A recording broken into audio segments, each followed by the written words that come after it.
Hi, everyone. Welcome to the Electric Vehicle Council of Ottawa's June 2026 monthly meeting.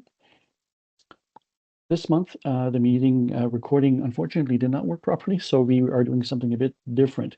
As you can see from the agenda, we will be talking about Vehicle to X. So Graham is going to do a presentation that we are going to be using a recording from a previous video to show that.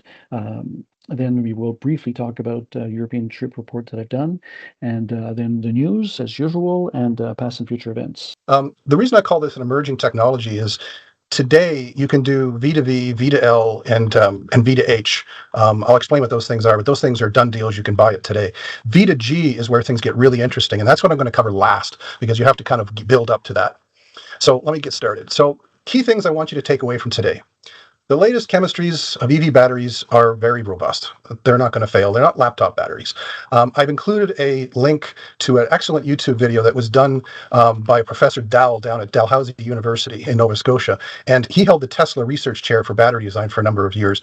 So if you're nerd enough, watch that video. It's pretty heavy, but he explains what you should do and what best practices are for EV batteries.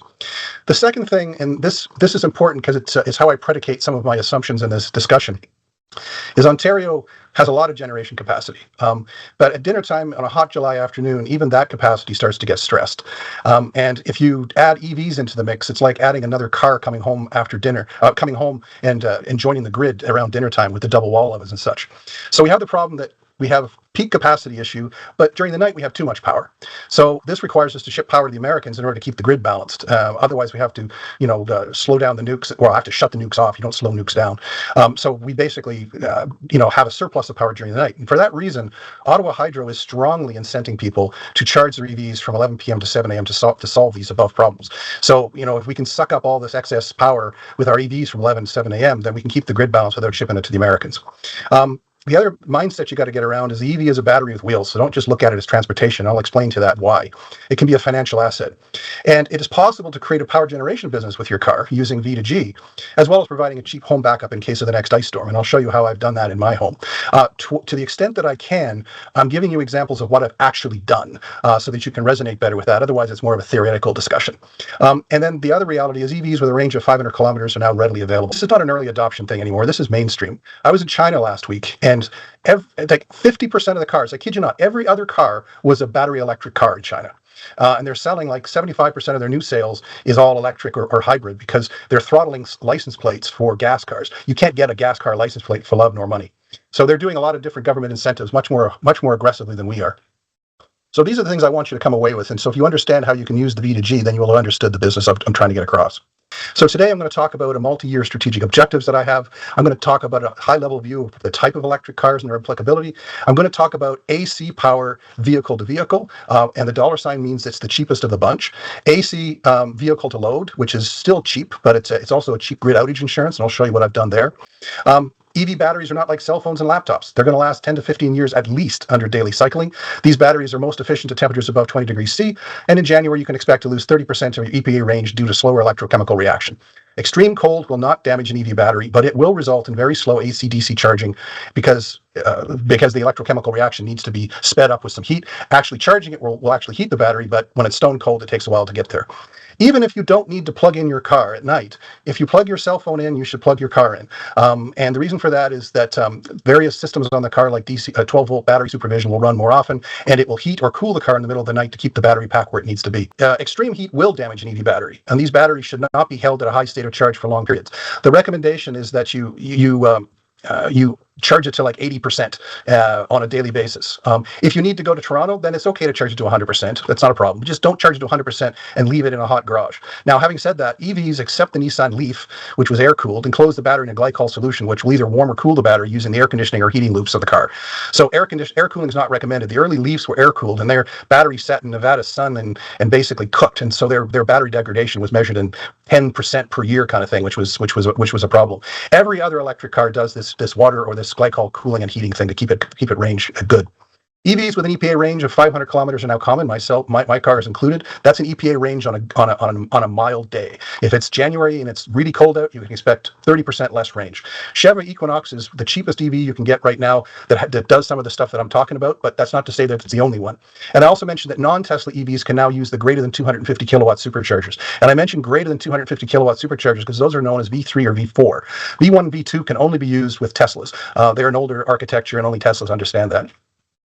Speed kills range because wind resistance is a function of velocity squared. So stay below 120 kilometers for best results on the highway. And here's a key point. If you cannot AC charge at home, then battery electric vehicles are likely not for you. Supercharging, and I use that as a euphemism for all DC fast charging away from home, costs at least 65 cents per kilowatt hour time of use, and it varies by time of day, versus 12 cents at home. So charge at home if you need to, and top up at superchargers to minimize costs. So when I drive to Toronto, the purpose of my buying the car that I bought is I wanted to be able to go from my house to my mother's house with one charge, and that's 395 kilometers. I can do that up until it starts to get cold, and then I need to top up in Madoc at a supercharger. And by what I say top off, I plug the supercharger in, I spend tops 15 minutes while I go to Tim Hortons and get a coffee and go to the bathroom and come back, and then I'm done and I can get the rest of the way. So I'm paying probably $10 for the 15 minutes that I'm there, but I'm not trying to fill the entire car. I'm just trying to get enough into it to get over the hump. And again, during warm weather, I have like 100 kilometers to spare when I get there. So now that we've built on that, let's get into the meat of the discussion. So my multi-year strategic objective is to reduce the energy costs by eliminating gas and natural gas in favor of electricity by the time I retire. So I'm going to expend the required capital while I'm still working, and then I'm going to enjoy the reduced burn rate in retirement, either through generation, solar panels, or V2G, or consumption avoidance and peak shaving by virtues of techniques that I'll show you a little bit later on. To do that, I'm leveraging the natural replacement cycle of my capital equipment, like cars, furnaces, roofs, generating equipment over time to make the transition as cost effectively as possible. There's lots of government rebates if you want to replace your furnace with a more efficient furnace or a heat pump or whatever. So my journey started in 2015. I installed a 10 kilowatt solar array and a 50-year metal roof to offset 10 megawatts of yearly consumption or generate $4,000 a year as a solar business. So while I'm under this microfit thing, the 20-year contract, I'm getting $4,000 a year from Ottawa Hydro. When that contract expires, I will reconfigure the system into a net metering system, and it will still offset 10 megawatt hours of yearly consumption, or 10,000 kilowatt hours. That's enough to drive 2 electric cars 20,000 kilometers a year each. In 2017, I then replaced my ICE Ford Escape, and hereafter ICE means internal combustion engine, with a Chevrolet Bolt BEV battery electric vehicle, and thus I began my transition away from gasoline.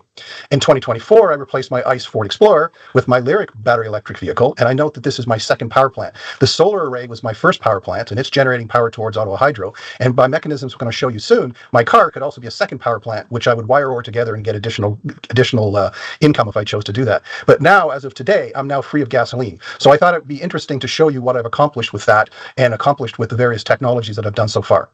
Looking forward in 2026, I'm going to replace one of my unidirectional EVSEs, and an EVSE is an electric vehicle stationary equipment, and it's basically a box that hangs on your garage wall. It interfaces your breaker panel through 6-gauge wire and conduit to the charge port of your car. So I have a 60 amp breaker with a long run of conduit with 6-gauge in it that goes to this charger, and it's really called an EVSE, and all it does is it puts AC power into the AC socket of my car, and the actual charger, the AC charger, i.e. the inversion and rectification circuitry, is actually in the car. And to a large extent, it provides a bottleneck. Charging AC requires bigger and bigger inverter in the car. And so it's actually better to put the power in with DC, because then you basically bypass that altogether. By replacing my unidirectional one with a bidirectional one, not only can I put power into my car, but I can take power out of the car, and I'll explain to you the nuances of that in subsequent charts. In 2027, I'm going to use this bidirectional charger, and I'm going to employ V2G technology to add to my solar export business, or to generate revenue, or avoid electric consumption. And I say that because Ottawa Hydro is a kind of slow bureaucratic organization. So just because I can do this doesn't mean they're going to let me do this. And just to get the permits and stuff for me to transmit electric power to the grid for my solar panels took me about 3 or 4 months. It's doable, but it's new technology, and because it's new technology, they haven't wrapped their head around it yet. So that's why I'm giving you this emerging technology view. And then by 2028, I'm going to replace my existing end-of-life air conditioning unit and furnace and hot water tank with heat pumps. Heat pumps are a wondrous machine. There are cold weather heat pumps that you can buy now now that are very, very efficient. With 1 kilowatt of electricity, you can generate a little bit less than 1 kilowatt of heat with a reactive element. But with a heat pump, you can basically put out 3 kilowatts of heat for every kilowatt you put in, because you're not generating heat, you're moving heat from one place to another. So there's advantage there. But anyway, once I've got the heat pumps in place, then I don't have natural gas either. So no gasoline, no natural gas. And so what I'm doing is I'm doubling down on what we call ultra low time of use rates that are being implemented. And I'll show you the mathematics behind that. All right, vehicle to vehicle.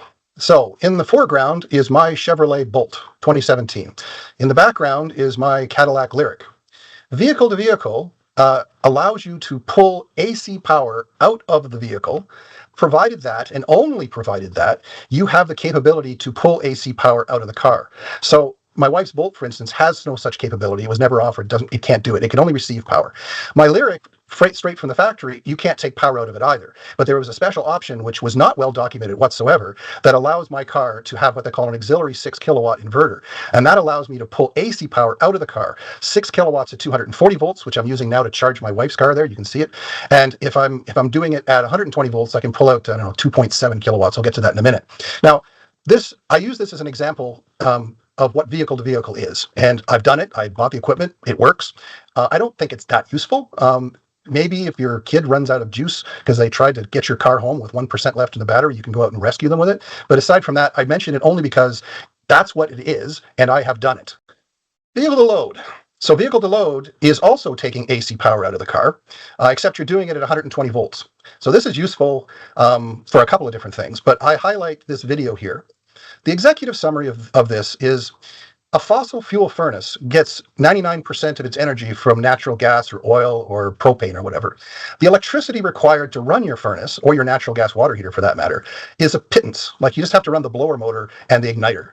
So it is totally possible with 5 amps at 120 volts to power your furnace, because even in a power outage, the natural gas still comes to your house, because natural gas is pumped by pumps that are fueled by natural gas. So that's why Generac generators work. They're natural gas generators, like Paul Walker put one on his house in Stittsville. So what this guy is doing is, every house in Ottawa probably has a furnace cutoff switch, probably at the bottom of your basement stairs. I'm not quite sure why they put a cutoff switch in series with a single dedicated breaker on the panel, but I guess it's building code. So instead of having a switch, what you do is you put a male pigtail onto the furnace, and basically it becomes a glorified toaster with a plug. And then you wire the plug such that if the plug is plugged into the socket, it's connected to the grid. And if it's unplugged, then you can plug it into another source of 120 volt power, which is that box on the floor beside the furnace. That's basically a battery pack that'll provide enough power to probably run it for, say, 3-4 hours. Okay. So that battery pack on the floor probably can power it for 3 or 4 hours. Over on the right-hand side is a picture of my car in the garage, where I'm actually using the vehicle to load capability that I got by paying extra for this 6 kilowatt auxiliary inverter.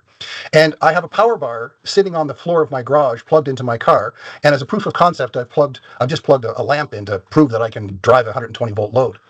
I went and I modified my furnace wiring to do something akin to this. It's not exactly what this guy did, but it's close. And effectively, when the power goes out in an ice storm, and like those never happen, I can use this General Motors power bar and a very long extension cord to run from the garage down to my furnace, and I plug the male pigtail of the furnace effectively into my car. My car can power that furnace for a week. No problem doing that. It's got 102 kilowatt of capacity. So that's what you could do with it. Now, my water tank is also a natural gas water tank, and it also has a male pigtail. So I could take another extension cord and plug that into the power bar and still have 10 amps at 120 volts left over for lights and maybe even a microwave if I got stuck. So the point is, with my car, if we have an outage, without investing very much, I can basically heat my house, heat my water, and run the lights in my house for a week off the car. So that's one of the advantages of having a fully electric car with a large battery as opposed to having a hybrid. So vehicle to vehicle is pulling AC power out at 240 volts to charge another car. Vehicle to load is pulling up to 2.4 kilowatts out, 20 amps at 120 volts. Now that power bar has got 4 sockets, each of which is rated for 20 amps. And you can plug 4 things into that power bar at 120 volts as long as the sum total of the draw is not more than 20 amps. And there's a user accessible breaker inside there, a bi-directional EV charger. So as I mentioned to you before, The EVSE is the electric vehicle stationary equipment. And that box sits on the garage wall, and it takes an AC connection from your breaker panel, 60 amp breaker, let's say, and it basically pipes that AC power directly into the AC port of your car, whether it be a hybrid or whether it be a full battery electric. A bidirectional charger has the same connection. So what you're doing is you're pulling it off the garage wall and you're replacing it with a bidirectional charger. But the beauty of this is the charger charges your car using the DC pins of the car, which is the same way a DC fast charger charges your car, except this is a lot slower DC charge. And thus it avoids the in-car AC inverters and rectification and the inherent limitations that has in terms of capacity. So not only can you push power into the car DC, but a bidirectional charger allows you to pull power DC from the car. And the charger has rectification and inversion built into the box. So what does it look like? Well, that's kind of what it looks like. But effectively, this box, I have this box in my garage right now, except it's a different vendor and it's unidirectional. It's taking this 6-gauge wire in a 60 amp breaker that's AC, it's coming into the box, it's taking the AC and it's sending it to my car. This box, I'll just take the old box off, I'll put this box on the wall, I'm going to use the same copper back to the panel, but now this thing is going to translate the AC power from the panel to DC power, and it's going to send it to my car as DC. Similarly, if it decides to pull power from my car, it's going to take it from the car, it's going to do the necessary rectification to AC, and then it's going to send it back to my panel. And when it goes to the panel, it's available for all the loads in the house, and notably, it is also connected to the grid, because your panel is connected to the grid, and that's an important distinction that we need to understand coming up. So bidirectional chargers have been theorized for the past 2 or 3 years. They are actually being used now by Ford and General Motors to support vehicle to home backup. And it's a little bit of an increment beyond that in order for the V to G to take place. And I'll talk about that in a minute. Okay, vehicle to home. Vehicle to home means that you are, let's say, a customer of Pacific Gas and Electric in California. And every summer, they cut your power for a day or two at a time because their infrastructure is setting off wildfires. Well, a lot of these guys, what they did was they built home backup systems using Tesla Powerwalls. And when the power goes out, they isolate their house from the grid, and they use these batteries. In this picture, it's an IQ battery, but this can be a Tesla Powerwall. But just to orient you here, this is Ottawa Hydro. This is the meter on the side of your house. Notice it's unidirectional, so power can only flow into your house. Now, for the purpose of this discussion, forget this exists. This node here is connected to this node here. It goes into your main panel and supplies your loads. So power flows from the grid straight through to the main panel into your double wall ovens and your dishwashers and everything else. So that's what everybody has right now. Now, if you add home stationary batteries, like these IQ batteries, they're really, really expensive. Like they're 13 kilowatt hours and they cost about $12,000 a pop to install. And so you'd have to get a lot of peak shaving and stuff to make that worthwhile. But if you're in California and you're always getting your power cut, then you need to make sure that you have some way to survive the power cut. So they're willing to make that investment. But if you're going to power your house with a stationary battery, you need to isolate the house from the grid. And that's what this thing does. This switch opens. If it senses the grid going away, this switch opens, and then these home stationary batteries can basically come up and into the load panel and supply your home loads for a period of time. Now, because these batteries aren't very big and because they're expensive, you don't have many of them, it might only be good for 5 or 6 hours. And so I was never a big fan of stationary batteries other than for people that really needed it for home backup purposes. It never made a whole lot of sense. And the big breakthrough now is these IQ batteries, these home stationary batteries that cost so much money and basically can only sit in your garage and take up space and are used every once in a while. These batteries are completely replaced by this. So you have your EV, and it's got a 102 kilowatt hour battery as opposed to like a 10 kilowatt hour battery here. You already bought the car, you got the battery for free. And if you have a bidirectional charger, you can basically suck power out and you have AC power flowing back to your panel, just like it came out of a battery. But the key thing here, and I'll just go down here, everything you need to do this is available today from Ford and GM. There's nothing new here, but it costs about $15,000 to get this box and to get this bidirectional charger. Okay. When the grid goes out, the system controller isolates or islands the house. Now, the reason you do that is there's a rule, and it's a law of physics. If the power goes out on the grid, thou shall not drive the grid. So in my case, I have solar panels that drive the grid. If the grid goes down, my solar panels go down. So my solar panels don't do me any good when there's a grid outage. And the reason why that rule exists is when the power goes out, the linemen that are out there trying to fix it assume they control what is live and what is not live. And if my solar panel started up or my bidirectional charger started up and I started to drive the grid, someone might get electrocuted. So that's the reason I have that requirement. So in this case, the switch opens, and now the whole house sits behind this system controller. So if I had solar, I could run solar power to my load panel. If home stationary batteries, I can run it to my load panel. But for the sake of argument, let's say we don't have either of those things. What I do have is a car parked in my garage that's plugged in, and so boom, the power comes out of the bidirectional EV charger through the controller to the main panel and supplies my house. Now note here, I could have another car too. So my wife's car could do this, and my car could do this. Okay, but the advantage of doing this is instead of having small batteries that can back you up for a very small period of time, this can back you up for days at a time. So you can add more capacity by basically adding another car. And importantly, you can also, if you start to get low, let's say you're a farmer and you're in a rural community and you've basically got a power outage, chances are there's very few people around you the popular density is low. So the priority of getting fixed by the lineman is way down the list. So you might be out for days, whereas the town next door with lots of people got their power restored in a couple of hours. So if you start to run out of power, you got a battery with wheels. Go over there and DC fast charge it and come back and plug back in, and rinse and repeat is required. So this is what vehicle to home means. It means that when the power goes out on the grid, the house disconnects from the grid and you run off batteries, either stationary batteries or now with a bidirectional charger off your EV. So that is the essence of what vehicle to H is. And this is a DC thing. Vehicle to vehicle and vehicle to load were AC, and this is vehicle to H and vehicle to G is DC. So let me stop there because that was a lot to digest. Are there any questions on what I've said here? Yeah, I have one. Are you not worried about like battery degradation with all these discharge cycles? Like if you did this all the time at high peak? Yeah, so if you go and look at the video that the professor from Dalhousie did, he basically highlights that what really wears the battery is doing deep discharges on it. So if you've got it at 80% and you're bringing it down to 20% and then back up to 80% and down to 20%, that's a lot worse than if you just do 80 to 70, 80 to 70, 80 to 70. So 10 kilowatts of my battery, let's say I portion 20 kilowatts of my battery. I'm going to draw 20 kilowatts out of my battery once a day when the peak demand is there. And that is equivalent to me driving the car on a flat surface at 80 kilometers per hour for half an hour. So effectively, I'm driving my car for 30 minutes at 80 kilometers per hour. And because I'm not doing deep discharges, it's not really contributing a lot to the battery wear and tear. It's a consideration, absolutely. But I don't think it's going to be something that's going to be, earth shattering. You just have to manage it. And if you have two cars, you'd split the load between the two. Did that answer your question? Yes, thanks. Okay, so vehicle to H, you basically hard disconnect the house from the grid, okay? And that's an important consideration, and I've already explained why you need to do that. Now, there's more than one way to disconnect from the grid. This way is just a hard disconnect, okay? Vehicle to G has got more subtlety to it, so I'm going to spend a little bit of time on this. So for the purpose of this, a virtual power plant, I'll give you an example.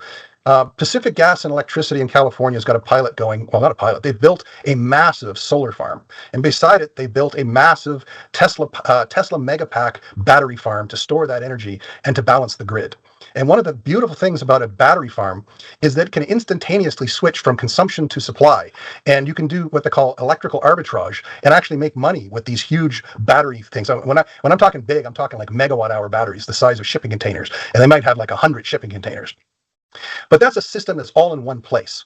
In Australia, they have trials with Tesla Powerwalls where entire communities have a Tesla Powerwall in their garage, and the utility can ask each household to please provide them electricity at peak demand. And all these batteries are effectively a distributed power supply. Each house is maybe providing 10 kilowatts, maybe 10 kilowatt hours, so 10 kilowatts for an hour during peak, and then it'll turn off and another house will take over it. But you've spread the load across the thing. So when I talk about a virtual power plant, I'm talking about a power plant that is really kind of distributed, okay? Bidirectional chargers enable this. Bidirectional chargers are capable of vehicle to grid. And vehicle to grid means that rather than isolate my house during normal operation, I actually connect my bidirectional charger to the grid through the main load panel. Like this bidirectional charger will be on a breaker here, and then I will by extension drive the grid through a bidirectional meter. Note I changed this to a bidirectional meter, and I can drive the grid. Now, if the grid goes away, I still have to disconnect my house. I can't drive the grid if the grid goes down. But what happens is This is my solar panel array, and behind each of these panels, which generates DC, is a microinverter that takes the DC for the panels and basically converts it to AC, and then this thing combines it all with a wire OR. But bottom line is, these guys here, these IQ8 microinverters on my roof right now, they sense for the grid's presence. And if the grid goes away, they will shut down. So again, as I said earlier, my solar panels don't do anything for me during an outage. Now, that's how you isolate the grid. It's not a hard disconnect like the system controller did in the vehicle to H example. It's the microinverter to say, oh, the grid's gone away, I'm going to stop driving. Now, it just so happens that these IQ8 inverters also are the back end of the bidirectional charger. So anything that these solar panel things can do, so can this. So the bidirectional EV charger also sees that the grid went away. And if that goes away, then the bidirectional charger will stop charging. Okay? So I can do two things. I can push power to the grid. So I basically take power out of here, I bring it up here, and I push it out the meter to the grid. That is a potential source of income. Just like I push power to the grid with my solar panels, pushing power to the grid from my car basically would be a source of revenue for me. And that would be taxable revenue, blah, blah, blah. But bottom line, you can do it. But there's a different mode that this particular box had, which doesn't require me to drive the grid per se. What I want to do is I want to neither consume power from the grid nor supply power from the grid. I want to be absolutely neutral. So what this thing will do is it will take a look at the sum total loads of your house, and it will instantaneously supply enough power to exactly match your load, and hence you're basically preventing the grid from bringing power into the house. Think of it as water. It's pushing just enough water through the pipe to stop the water from the grid coming into the house, right? So I can have an equilibrium where my car will basically stop this meter from spinning either direction while I use it internally, okay? As long as the power's not out. If the power's out, I have to shut everything down. But the advantage of doing it this way is not only can I consume my own power while still connected to the grid, but sometimes you'll have a load which will be bigger than what your car can source. And a typical example is a 5-ton air conditioner. They have what they call a locked rotor amperage. And the amount of power to get a 5-ton air conditioner started or a well pump started is much more power than it takes to keep it running. So if you get into a situation where one of my loads is the AC unit and it starts up in July, I may not have enough capacity instantaneously in my bidirectional EV charger hooked up to my car to service that load. But that's okay because I won't be able to drive enough to keep the grid from coming in. So the grid will notice that I've slacked off and it'll start pushing power into my house to make up for it. And it may only push power into my house for maybe 10 seconds just to get that rotor rolling. And then all of a sudden my capacity will be sufficient and I'll chase them away again and I'll stop this meter from spinning in either direction again. So you can do a lot of different things, but at the end of the day, the key thing with this, and this is the mode that I'm going for. I'm not going for a whole home backup where I disconnect from the grid. So I probably wouldn't even get this IQ system controller. I just get the bidirectional charger to replace the charger I have and plug my car into it. But you can slice it different ways. But the important thing to take from this discussion is that your car is like solar panels. You can drive the grid and get paid for it, or you can use it to supplement grid power. So if I'm supplementing grid power during the peak times from 4 p.m. to 9 p.m., I'm pulling power out of the car just enough to use my loads, but to keep the grid at bay. Okay. So it's kind of complicated and I went over it quite fast. Let me open it for questions now. How close is Ottawa Hydro to supporting this? You use some California, Australia examples, but I'm guessing we're not there yet locally. You're not there yet. No, I have an ongoing dialogue with them, and the utilities are in two categories. And the reason I bring this to your attention is that if you're going to buy a car now, you might want to think about having these hooks in place for when they finally get their act together. But utilities are in two dimensions. You got the leading edge utilities like PG&E in California, and then you got the laggards. Even when I put the solar panels up, Ottawa Hydro was a year behind all the other utilities. So I'm not expecting V2G to be accepted anytime soon. But it doesn't matter. I'm going to buy the charger anyway, and I'll use it as a unidirectional DC charger until such time as they allow me to do otherwise. Now, it's not a big reach. If I wanted to get a system controller, I could buy a system controller that would isolate the house. Ottawa Hydro will accept that today. So this is a transfer switch effectively, and I have to go and get them to certify that I can use it. But it's not a reach. They'll allow that because it's a CSA approved transfer switch. So I can do all of this behind the meter without their quote involvement. I need their permission, but not their involvement. But this approach is slicker because I don't need to actually isolate the house. Did that answer your question? Yep, that's clear enough. Yes. Okay. So I think at the end of the day, really what I want, well, I've got one more chart. Down the rabbit hole. So I have the handle Uber Nerd on these, on the Cadillac owners forum and on the Blazer forum and on the Equinox forums. And I authored some very lengthy primers for anybody who really wants to get into the weeds on this stuff. So just click the link and it'll take you there and you can spend hours and use it to go to sleep. One other thing, this is just an update from my 2021 presentation. This is the actual outputs of my solar panels for the last 10 years. So you can see I'm getting somewhere between 10 and 10.5 megawatt hours a year. So those panels that I have generate enough electricity to drive 2 EVs 20,000 kilometers a year each. So doing these things electrically are good. So anyway, I guess when I'm going to go back to the first chart, which is what I want you to take away. So you raised some questions about battery chemistries. I refer you to that YouTube video. The economic justification is that if you're going to add thousands and hundreds of thousands of EVs, you're going to have to solve the charging problem. They're going to have to add either huge amounts of additional capacity or they're going to have to shift demand. And that's what they're doing. They're shifting demand. The power generation business is something that is not yet available using VTG in Ottawa, but I wanted to bring it to your attention so that if you're buying a car, you'll know what to ask for. Will it support V2V? Will it support V2L? Will it support V2H? If you buy any GM Ultium platform EV, 2025 or later, it will support vehicle to home, but you have to buy a bunch of GM boxes to do it. So my trip report from Poland and Croatia. Just a couple of things to note about the trip. I won't get into the details of all the slides that I had presented, but some important points are that while in Poland and Croatia, I saw lots of solar panels installed everywhere. In Poland in particular, it seemed like every second roof had some solar panels. A fair amount of EV charging, not quite so much yet, but in Poland, lots of obviously in Austria, but very little EV charging in Croatia. I think Croatia is still behind the times when it comes to that. You see here an example of some wind turbines and some solar panels in the same location on our way to one of the cities we visited. And on the way, we did see some charging in some locations. And this particular location had 2 different sets of chargers. One, the one that we just see now, Greenway, has a canopy, a solar canopy that's used to feed the chargers.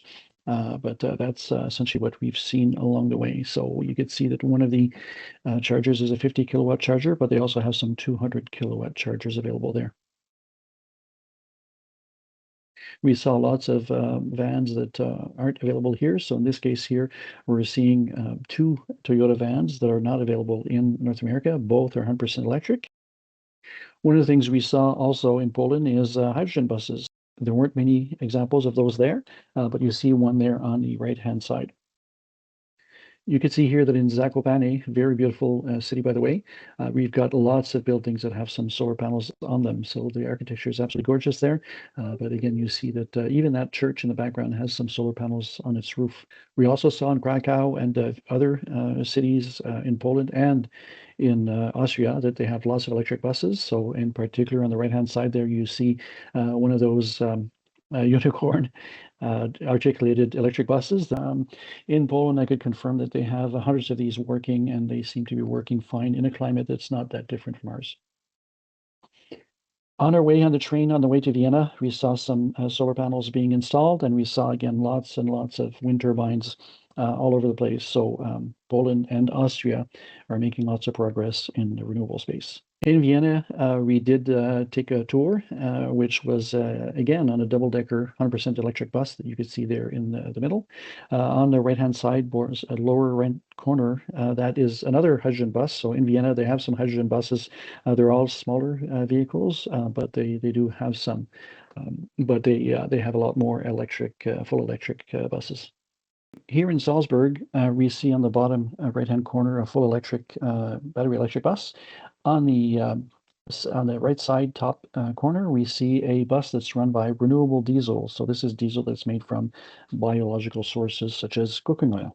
Here you see an image of a split, and you see at the background that there's 6 turbines, and that gives you an idea of the scale of the turbines. So these are humongous if you compare it to the buildings that are in the foreground. On the way from Split, we ran into this location here where we were able to actually see the prices for charging. So you can see here that level 2 charging is 45 to 55 euro cents, and DC charging is 66 to 76 euro cents. That's fairly expensive, especially compared to what we see here in Canada. So the news for June 2026.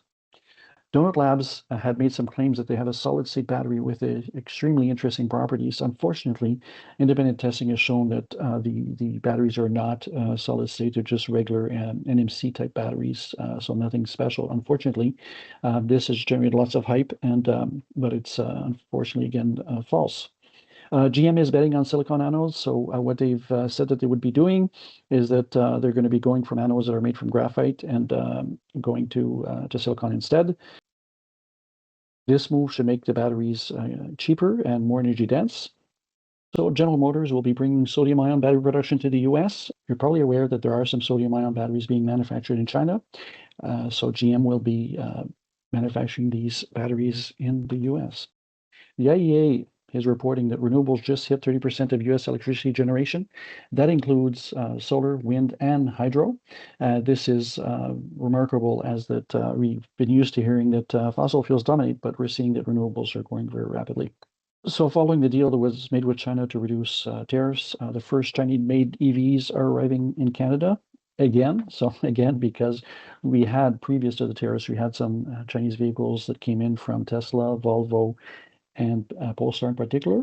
So we're expecting now that the deal was made to reduce the tariffs, that we'll start seeing many more Chinese vehicles entering the market. Lotus has shipped 18 of their very expensive EVs, but we're expecting next is that other brands such as Tesla, who have just announced a few weeks back a $40,000 Model 3, that will be produced in China and brought here to Canada. BYD is going to be bringing what they refer to as flash charging to Canada. So this is a system that charges a car within about 5 minutes, so 10% to 79% in 5 minutes.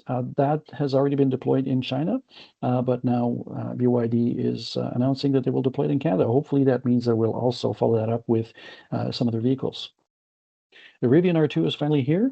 We are expecting that the R3 will be available a few years in the future, and the R3 is contingent on the new factory in Georgia coming online, but it's confirmed that the R3X would launch ahead of the standard R3 trim. They also hinted at a possible R2T, noting that the small truck space has not been addressed. So as you know, there aren't any choices in a small pickup segment here in North America. The Jeep Recon EV is finally on sale with a limited range and a high price. So it starts at about $90,000 Canadian and has a range of only 357 kilometers, which is short of the 407 that they had promised.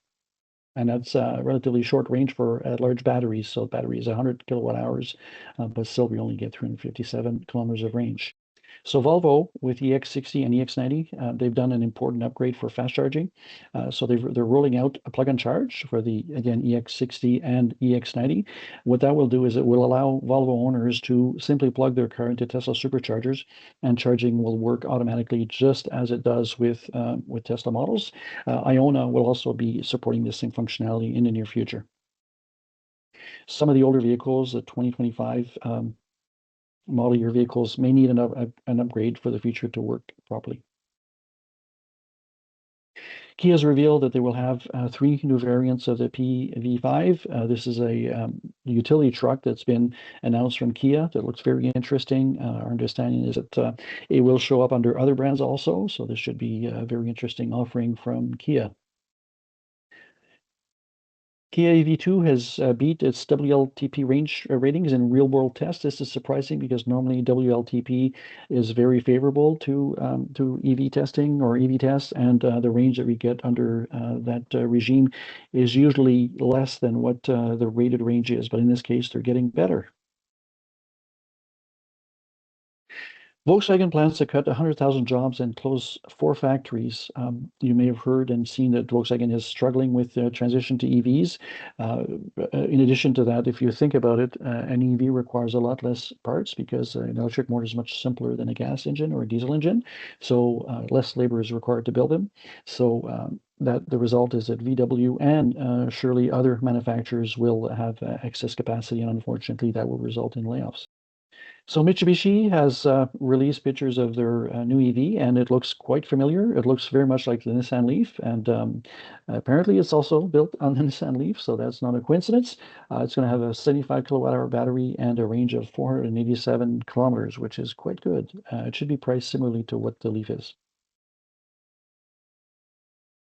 So Nissan has decided to ditch plans to launch another major EV.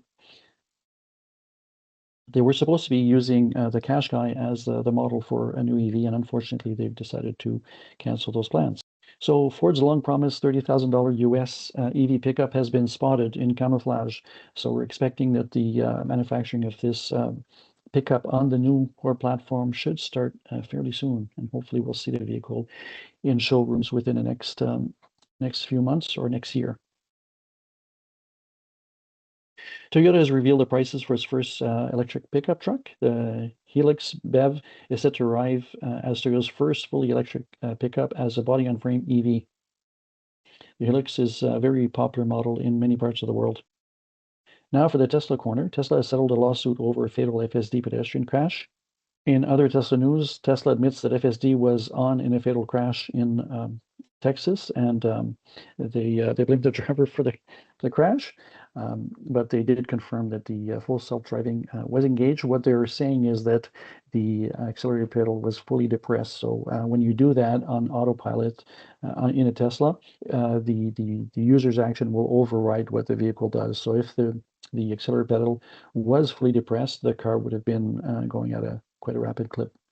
So now for past events.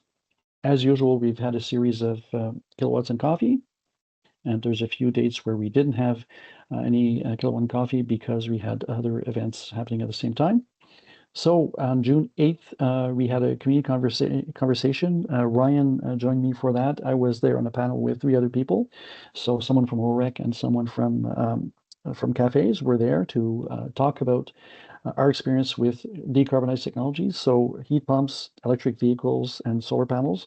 And we took questions from the audience and had a very good session with about somewhere around 30 to 40 participants.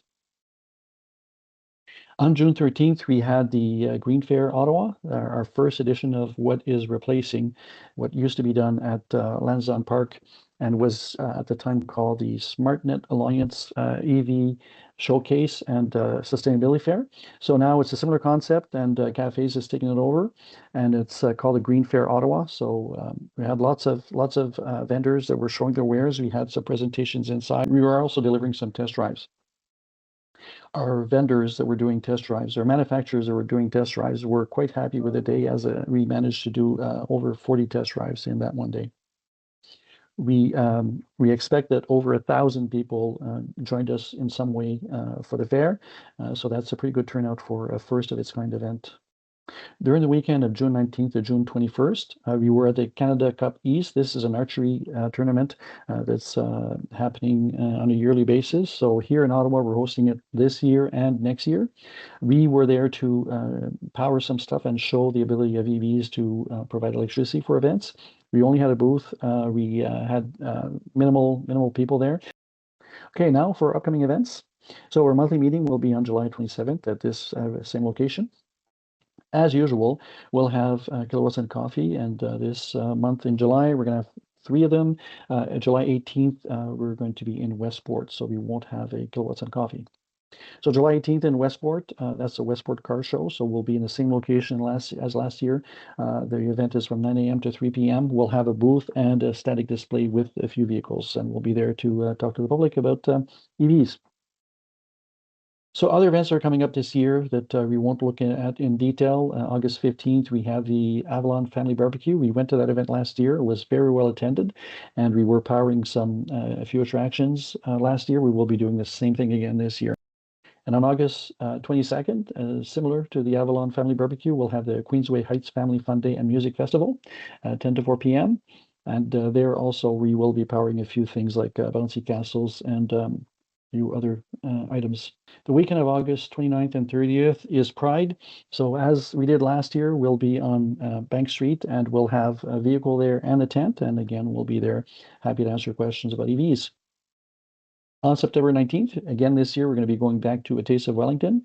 In the last year when we attended the event, it was a beautiful day. Weather was really ideal for such an event.